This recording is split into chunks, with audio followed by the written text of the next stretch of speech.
بسم اللہ الرحمن الرحیم۔ نبی پاک صلی اللہ علیہ وسلم کے ایک خادم نے فرماتے ہیں میں نے اللہ کے نبی صلی اللہ علیہ وسلم کو ارشاد فرماتے ہوئے سنا۔ آپ فرما رہے تھے کہ جو آدمی صبح اور شام کو 3 مرتبہ یہ کلمات پڑھ لے، رضیت باللہ ربا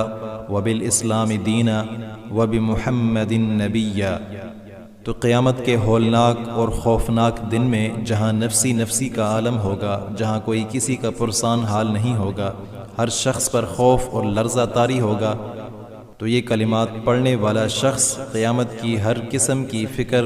خوف، گھبراہٹ اور پریشانی سے محفوظ اور مامون ہوگا، بلکہ اللہ اسے اپنی خصوصی رضا اور اپنا خصوصی فضل عطا فرمائے گا۔ ایک اور حدیث پاک ہے، سیدنا المنذر رضی اللہ تعالی عنہ فرماتے ہیں کہ میں نے نبی پاک صلی اللہ علیہ وسلم کو فرماتے ہوئے سنا کہ جس نے صبح کے وقت یہ کلمات پڑھے، رضیت باللہ ربا وبالاسلام دینا وبمحمد نبیا، تو نبی پاک صلی اللہ علیہ وسلم ارشاد فرماتے ہیں کہ میں ضامن ہوں کہ قیامت کے دن اس کا ہاتھ پکڑ لوں اور اس کو جنت میں داخل کر دوں۔ تو یہ کلمات پڑھنے والا شخص قیامت کی سختیوں سے اور ہولناکیوں سے اور پریشانیوں سے محفوظ ہو جائے گا، اور اسے اپنے پیارے حبیب صلی اللہ علیہ وسلم کا خصوصی قرب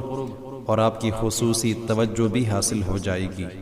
اللہ ہمیں اپنے حفظ و امان میں رکھے۔